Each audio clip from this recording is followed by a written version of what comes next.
Okay, kids, we are off and running on the parts 2 through 4. My name is Mr. Key. Now, again, if you just took this Regents, I hope you're looking and checking your problems out and doing well. If you are here to copy my work, you might as well just put an F at the top of your paper because you're not going to do very well. Come here, do the problems on your own, work through them, struggle, try them on your own. Don't just look at it and go, I don't know how to do the problem. What's going on? I don't even know how to do it. No, try something. Do something. Put some pencil on the paper. All right. This is the January 2017 Common Core parts 2 through 4. I think we have to go to page 8. Oh, look at that. I was right. So let's see what we got. Let's see how you did. Or, and if you haven't done it, let's see how you did on you. I know everybody's tried this. You've tried this, right? Don't be copying me if you haven't tried it yet. In attempting to solve the system of equations, y equals 3x minus 2 and 6x minus 2y equals 4, John graphed the two equations on his graphing calculator. Because he saw only one line, John wrote that the answer to the system of equations is the empty set. Is he correct? Well, check this out, kiddies. That's the great thing about this calculator. Let's go graph. And it's 3x minus 2. 3x minus 2. Enter. We get one in blue. We press tab, and then we press y. Oh, we don't have y equals. All right, so we need a positive y. So let's get y positive. We'll add 2y and bring that over here.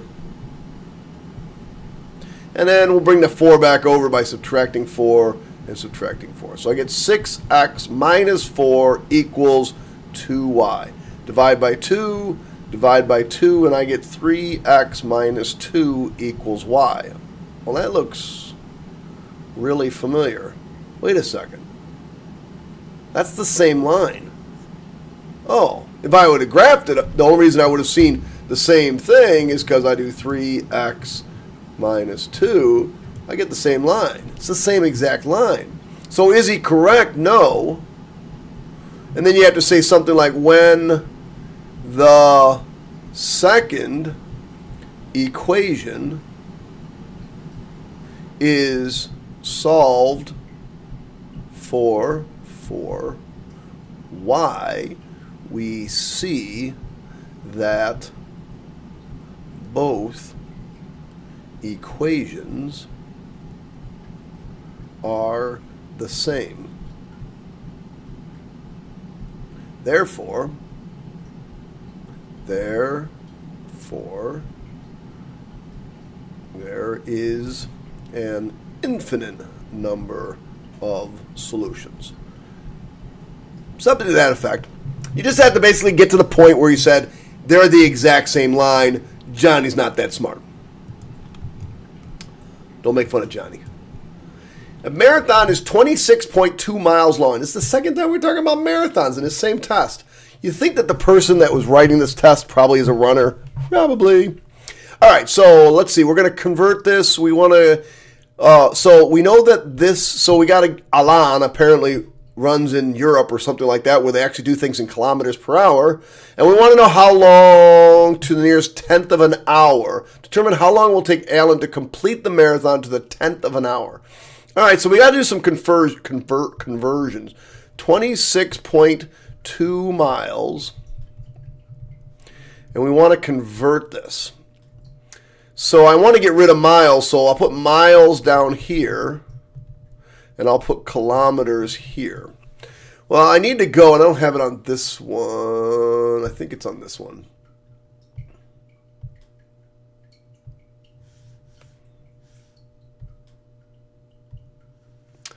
I don't know where I have that formula sheet.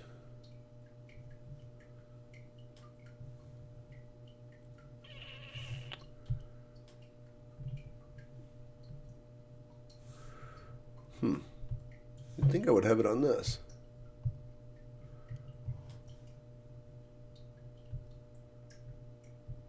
There it is. That's what I was looking for. All right, so right here on the formula sheet, they give you the conversion. 1 kilometer equals 0.62 miles. So they give that to you. You have to be able to use that. So 1 kilometer is 0.62 miles. Okay, miles go. But now I want to get rid of kilometers because I don't want anything to do with kilometers. I want my final answer to be in hours. Well, what conversion for kilometers and hours do I have? Oh, he's running at 12 kilometers per hour. So every 1 hour, he's running 12 kilometers. And notice the kilometers are gone, and the only thing I left with as far as units go are hours. Well, if I multiply across the top, I get 26.2. And if I multiply across the bottom, I have no idea. 0.62 times 12. Enter. I get 7.44. So when I do the math, I end up with his hours are equal to 3.52. 3.52 hours, round to the nearest tenth. So the answer is 3.5 hours. Now the key was you had to know how to convert and to get rid of units. Hopefully you've done that. It's like a chemistry topic, really. All right, let's solve this baby now. Talk about easy questions. Don't freak out the fact there's decimals. You got a calculator. Y's on one side, numbers on the other. Now we never want to have a negative y, so we're going to bring this one over. We're going to add 2y and add 2y. Now if you can't add that in your head, use your calculator. I can add it in my head, and I get 1.6y greater than or equal to 2.2. I'm going to divide 1.8. Now, the reason why they did, if you didn't do it this way, I'll show you another way that you might have run into trouble with. I'm subtracting. So I get 1.6y greater than or equal to 0.4. Divide by 1.6. Divide by 1.6, and I get y is greater than or equal to 0.25.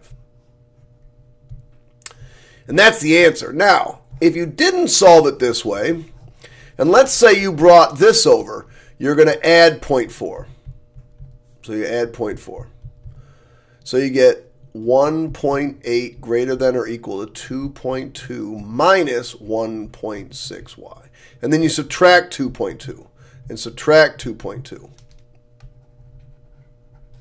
which you can do, and you get negative 0.4 is greater than or equal to negative 1.6y. Well, here's why this is tricky. You got to divide by negative 1.6, divide by negative 1.6, but remember when you divide by a negative, you got to flip the sign. So you get 0.25 is less than or equal to y, which is really just that. But you got to be careful with those negatives. That's why I never like having negatives as my leading or in front of my y value or in front of my x squared value if I'm working with quadratics. All right, let's keep going. Actually, let's stop. So apparently the J kids aren't very smart. Jacob, we had John earlier. He was wrong. Now we're talking about Jacob. And what we're going to find out is Jacob is also wrong. Jacob is working on his math homework. He decides that the sum of these expressions must be rational because it is a fraction. Is Jacob correct? Explain your reasoning. 1/3 plus 6 square roots of 5 over 7. If I wanted to add these up, I would go, let's see, 7 over 21 plus 18 square roots of 5 over 21. And I'd have 7 plus 18 square roots of 5 over 21. That's the right answer. I could also put this in my calculator and get a decimal. 1 divided by 3 plus, I better do this one as a fraction, 6 square roots of 5 over 7, and I could show that that's a decimal, but it never repeats. I could write that decimal down: 0.652 77161 77161 5833. So notice that there's no pattern, there's no repetition. So this is a non-repeating, non-terminating decimal. So it is irrational. So no, Jacob is not correct. And then adding, I would just say adding a rational and irrational number together still gives us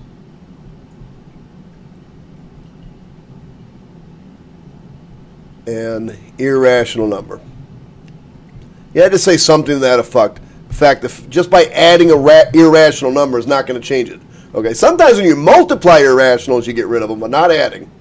All right, so we got to graph these things on the graphing the inequality on the state a coordinate in the point. So a lot of you graphed these things correctly, but you didn't state a coordinate. Now, graphing is very difficult on my system here. So I got a y-intercept of -5. 1, 2, 3, 4, 5. And I'm going to go up 2 and over 1. So there's my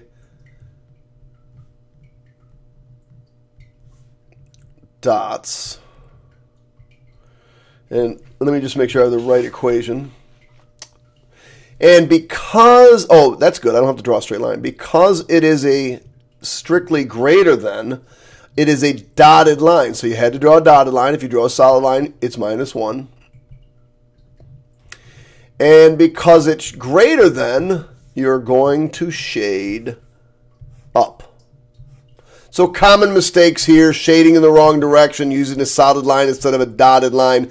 And then the other common mistake made is not naming a point in the solution. You got to name a point, any point up in here. I'd pick the origin, 0, 0. I might pick this point, -10, 10. I might pick this point, 0, 10. I might pick this point, negative whatever, or positive whatever. Any point over there. Any point would work. Now, if you accidentally shaded down, but still picked a point in that downward direction, you could still get 1 point. It's like you can lose like 8 points on this problem, but only gain 2. That's a kind of a weird question. All right, that one's done. Sandy programmed a website. What? Sandy programmed a website's checkout process with the equation to calculate the amount of customers will be charged when they download songs. The website offers a different discount. Oh, man. $1.29, and then each additional song is 99 cents. So it might be in your best interest to say, okay, it's going to cost $1.29, and then the second song is going to be 99 cents, so that would be plus 0.99, and then plus 0.99, and then plus 0.99. So I'm just going to keep adding 99 cents. Well, okay. So this is the kind of tricky question. They love to ask these questions. I'm sure your teachers trained you for them. We're going to do cost equals $1.29. Now notice that's just one time. That's not the reoccurring cost. The reoccurring thing goes with the slope, or in this case, goes with the number of songs. So to that, I'm going to add 0.99 times S. Now, if I did this, and if I thought this was my answer, I could say, okay, what does one song cost? Song equals 1. When I plug 1 in, lo and behold, I get $2.28. But they're like, wait, the first song only costs $1.29. And that's because they love to ask these questions. This part only comes into play after the first one, so you got to subtract off 1. So that's the correct equation. Now, if you distributed that and cleaned it up, they took that as well, but that's the correct equation. Now it says Sandy figured she'd be charged $52.77 for 52 songs. Is this correct? Okay, so let's see. We want cost of 52 songs. So $1.29 plus 0.99 times 52 minus 1. That's what it's going to cost. All I'm doing is plugging 52 in for my S from above. And if I do that on my calculator, I think I end up with, let's see, 1.29 plus 0.99, really times 51, right?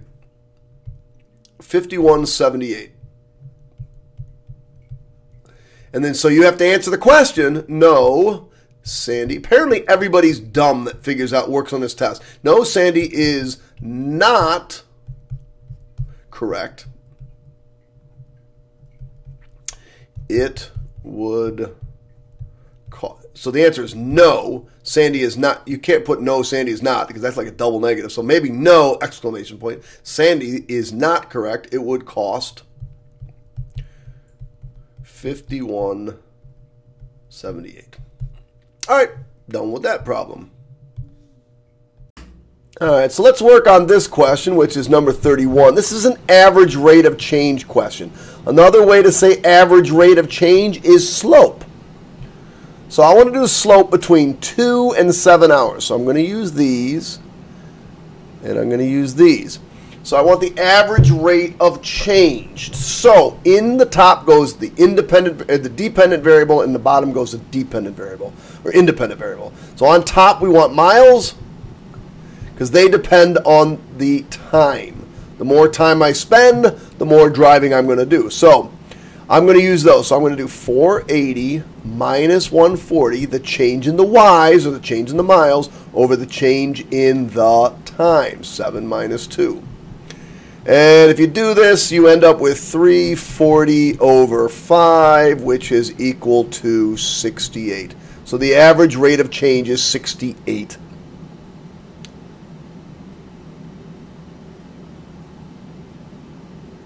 Excuse me. Notice it says it wants the average rate of change between including units. And this is miles per hour. Miles per hour. So if you didn't put the miles per hour on there, -1. Yeah, I didn't even notice that until just now. You'll notice my key only had a 68 on it. Well, so that's embarrassing. Nora, excuse me, says that the graph of a circle is this was a tricky question. I remember this one. Nora says that the graph of a circle is a function because she can trace the whole graph without picking up her pencil. Like, everybody that's in this test is wrong. It's like they picked all the things that you could do wrong and said, oh, look, is this person right? No, they're not. Oh, is this person right? No, they're not. So remember, Nora, the simple test is that a function passes the vertical line test. A circle does not pass the vertical line test. So Nora is not correct. Nora is not correct, and I can draw all day long and never pick up my pencil. I could cross over, but that still would not make a function. So just being able to do that does not turn it to be function. So you'd have to say something like, no, she is not correct. Not picking up a pencil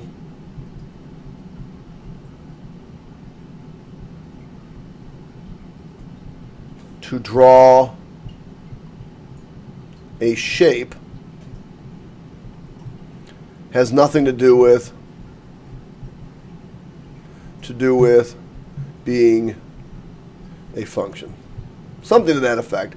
Now, Mia, on the other hand, man, Mia was close, but nope, alas, she is not right. Now, the problem with it is that it says that the other definition besides, and I put a circle fails vertical line test.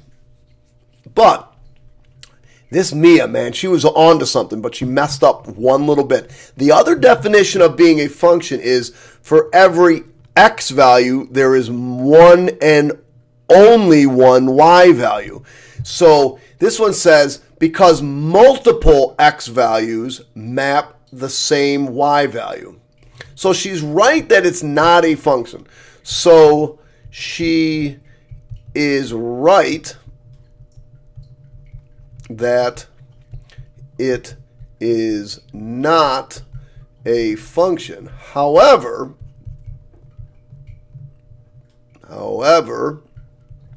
her reasoning is off.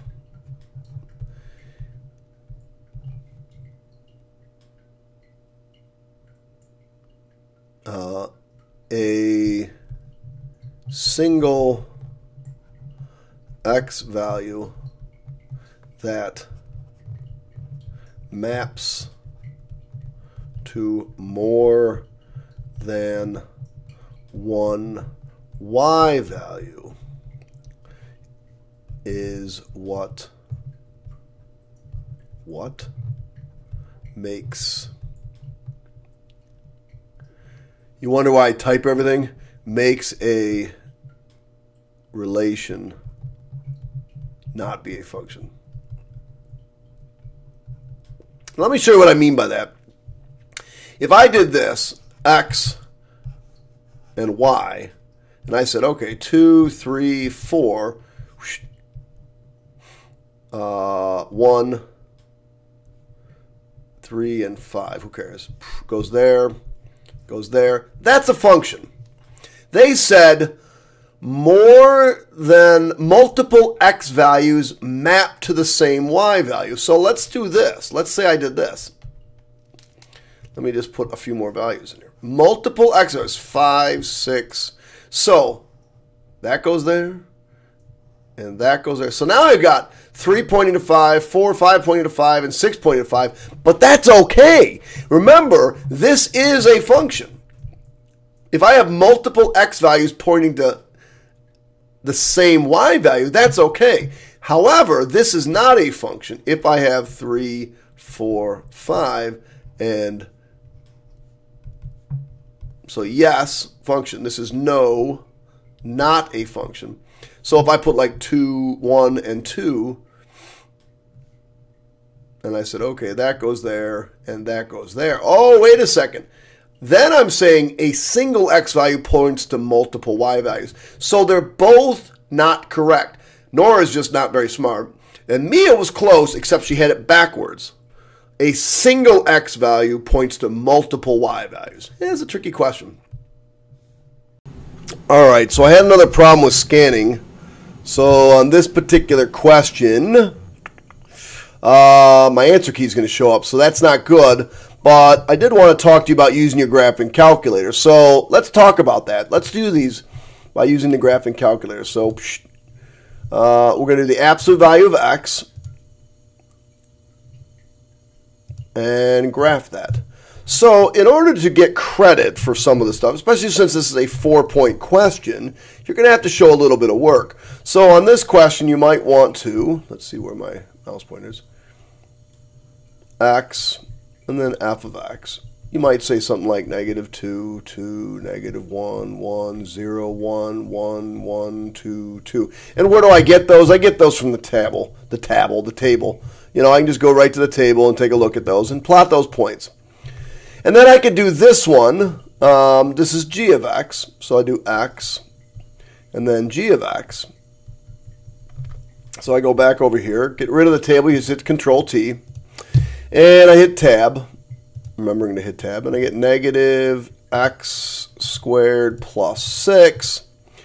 And I go to the table, Control T, and I plot these points. And then if I do that, I'm going to go, let's go -2, -1, 0, 1, 2, whatever. -2 is 2, -1 is 5, 6, 5, 1. Now where did I get those from again? I get the table, you know, -2, 2 is right there, 1, 5, 0, 6, 1, 5. So those are all there. I can graph those things, and if I do that, this is what it looks like. You get a graph that looks like this. Now, notice I called one of them f of x and one of them g of x. So the question says, does f of x equal g of x? Does f of -2 equals g of -2? Use your graph to explain. And so here would be -2. Sorry, I would normally use a straight edge. I was just making a quick graph. And so this is -2, 2. And I would say, yes, f of -2 equals g of -2. As shown on graph. It says use your graph as shown on graph. Since they intersect at the same point. Something to that effect. All right, let's talk about pizza. It makes me hungry. Okay, I apologize again. I had to erase my work. There's my work. So two friends went to a restaurant and ordered 1 plain pizza and 2 sodas. Their bill totaled $15.95. Later that day, 5 friends went to the same pizza. They ordered 3 plain pizzas, and each person had 1 soda. Their bill totaled $49.50. Write and solve a system of equations to determine the price of 1 plain pizza. And you have to do this algebraically. So the first thing you need to do is say, okay, I'm going to and don't use S, it looks like a 5. Well, how about a C for Coke? Cost of soda. And P equal cost of pizza. Now, there was a couple tricky parts to this problem. The first one was the first person ordered 1 plain pizza, 1 pizza, and 2 Cokes, and it cost them $15.95, right? $15.95. The second group ordered 3 pizzas, and each person had 1 soda. Well, each person had 1 soda. That's 5 sodas because there were 5 of them. So you had to put in 5, $45.90. So there were 1 pizza, 2 Cokes, 3 pizzas, and each of those 5 people had a Coke. All right. Well, to solve a system, I like to use the elimination method. I'll multiply this one through by -3. So I get -3p minus 6c equals negative, I go with my calculator, 1595 times -3, negative 4785. 3p plus 5c equals 4590. These go, and I get negative c equals, let me add, plus 45.9. $1.95. Negative 195. So 1 Coke costs $1.95. But that's not the answer to the question. The answer to the question is, what does a pizza cost? So let me go back up to this first equation. 1 pizza plus 2 Cokes equals 15. Told you, I don't know if I told you, but I had the flu a couple of weeks ago, so things aren't going so well for me. $15.95. So I get 1 pizza is equal to, let's see what that cost is, 2 times 195.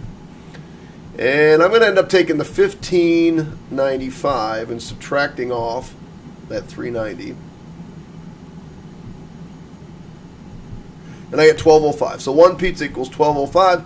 So 1 piece of pizza, 1 piece, one pizza, not 1 pizza, not 1 piece of pizza, just 1 pizza, plain, costs, what was it, $12.05? There it is. All right. All right, let's see what mistake Tanya makes. I'm sure she's going to make one too. Everybody seems to be making mistakes on this test. I guess this writer had no confidence in high school kids. So Tanya is making homemade greeting cards. The table below represents the amount of money she spends in dollars in terms of the number of cards she makes. Write a linear function that represents this. So what I got to do is I got to take that data, put it in a spreadsheet, and run linear regression on it. And so since it's linear, it's going to be y equals mx plus b. So I need to come up with an m value, and I need to come up with a b value. And they didn't tell you to round this, so these must turn out to be relatively nice numbers. Now, I already put the values in, x and y. Hopefully I got them right. Again, a common mistake made by kids is not putting the data in there correctly. All I got to do is linear regression, which is nice. Use the mx plus b. X. By the way, the easiest way to do this is just hit x, tab, y. Tab will take you to the next box, and then if you press enter twice, it'll just give you the regression. Oh, look at that. They come out nice. So that's why they didn't tell you where to round to. 0.75 and 0.75 and 4.5.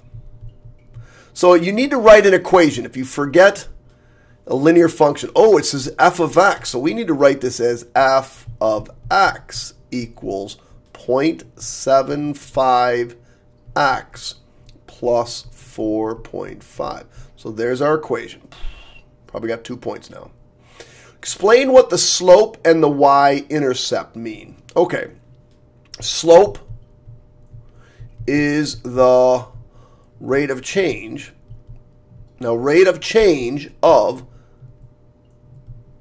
or the cost per, remember, rates are always per something, per card made. Based on this equation,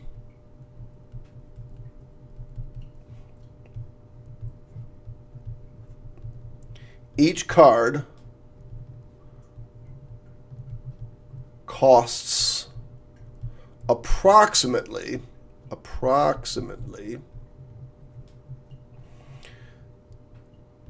75 cents. Now, the 4.5, that's $4.50. If I make 0 cards, that's a y-intercept. If I make 0 cards, it costs $4.50. Therefore, that's the startup costs. Every time you start a business, it's a startup cost. So the y-intercept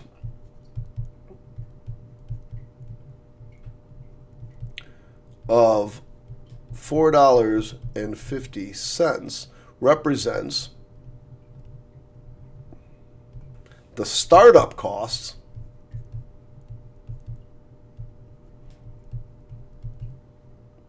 for this business.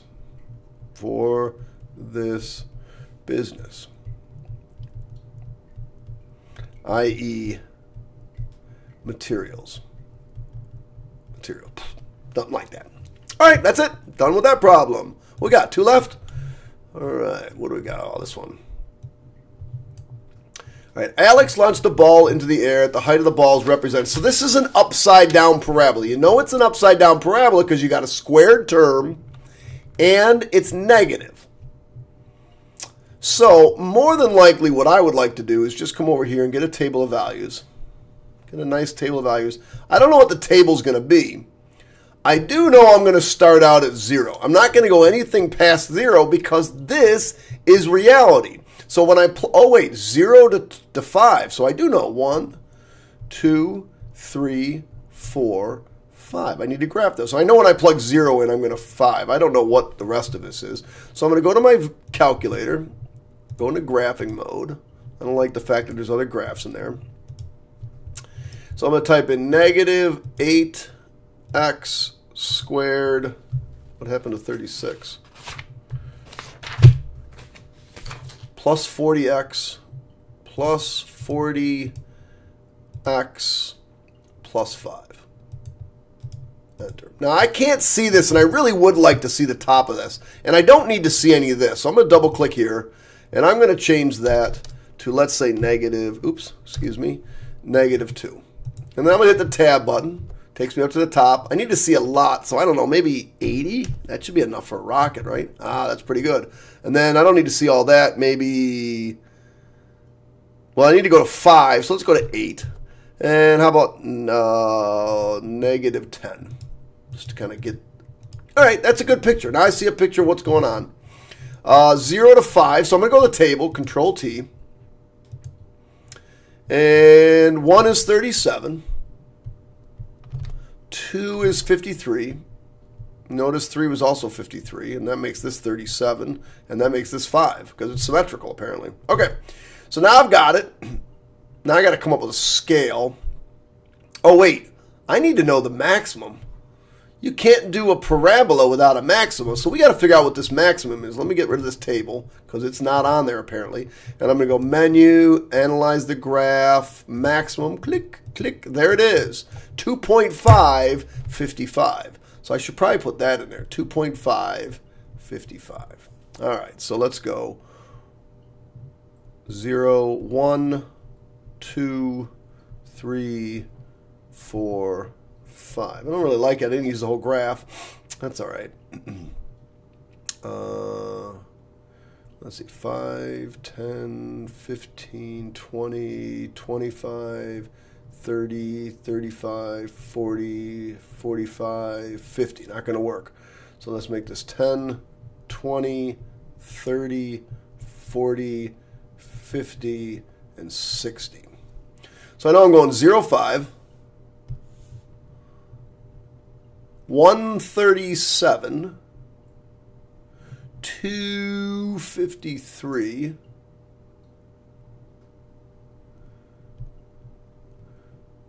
2.5, 55, and these ones are symmetrical. Oops, this should be over here. Wait, what's going on? 2 would be 53. Oh, 2.5, that's right. But then I gotta go jump 2 over and come down. And then come down 2 over and come down. So it's gonna look like very difficult to do. Something like that. But I gotta stop at 5. Notice you can't go past 5 because it says you only can graph from 0. No arrows, no nothing. 0 to 5. And then this point right here is 2.5 comma 55. That's my vertex. So is that it? Oh, state the coordinates of the vertex. Oh, I did that. And meaning of the context in problem. So the vertex is 2.5 comma 55.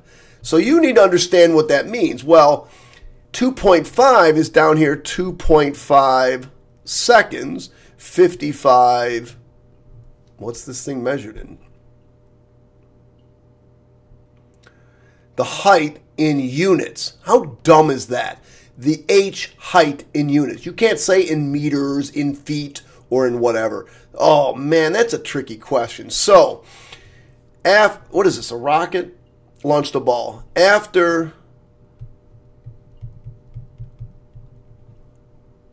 2.5 seconds, the ball will be at its maximum height of 55. Now you can't say 55 feet, can't say 55 meters, can't say 55 inches. You have to say 55 units because they don't know what units it is. They didn't tell you what units it is. That's dumb. In units. Come on, New York State. That's tricky. So anyway, I don't know if they took off points if you did just maximum height of 55. Probably if you just put maximum height of 55, you probably got full credit. I can't imagine them taking off points for that. Again, I was not there to grade it, and I didn't see the grading scale per se. So you're just going to have to accept that. That's the answer. Let's go to the last one. So if I remember correctly, this was not a very difficult part 1 question, or part 4 question, 6 points. I think it's pretty easy because it's easy to understand. There's not really a lot of mathematics going on. So Ian borrowed $1,000 from his parents to buy a notebook computer. He plans to pay them back at a rate of $60 a month. Ken is borrowing $600 from his parents to purchase a snowboard. So this same theme is coming up again. So let's talk about what Ian is.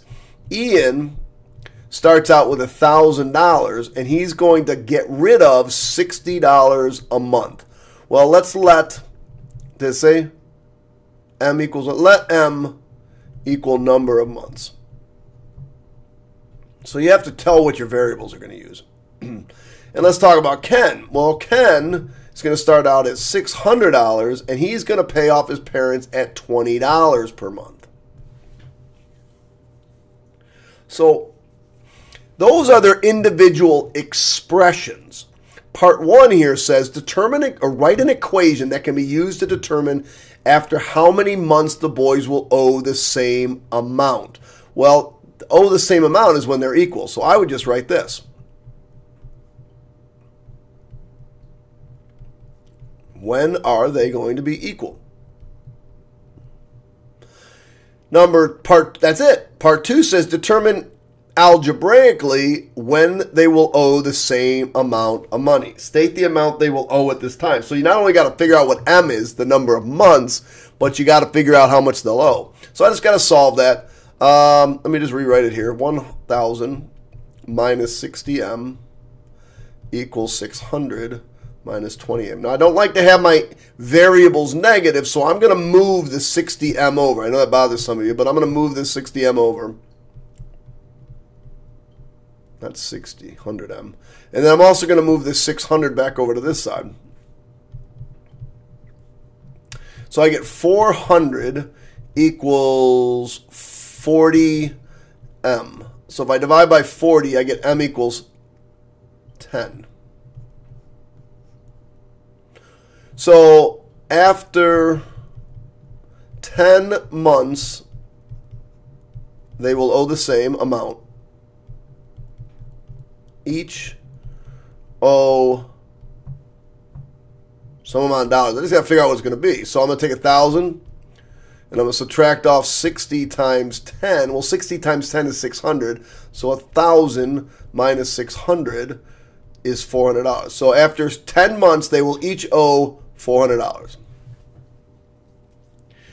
Ian claims that he will have his loan paid off 6 months after he and Ken owe the same amount. Well, 6 months after, so this would be 16 months, right? So we're looking to see if it's 16 months. So we need to know how long it's going to take Ken to pay off the balance. Well, okay, that means 1,000 minus 60n, not Ken, wait, Ian. 1,000 minus 60m equals 0. We want to figure out how long it's going to take him to pay it off. Well, again, I don't like my m negative, so I'm going to do 1,000 equals 60m. I'll divide by 60, and I get m equals, when you do it on your calculator, you get 16.66 repeating. Okay, so after 16 months, it won't be paid off. He owes a little bit during that last month. So if I just did 16 months, he would not be paid off. So he has to actually pay a little bit more in the 17th month. So the answer is no. Ian, again, Ian is not correct. Man, this is another time. It is not. This is a weird test. Weird people wrote this test. Not correct, since he will still owe a little money after 16 months.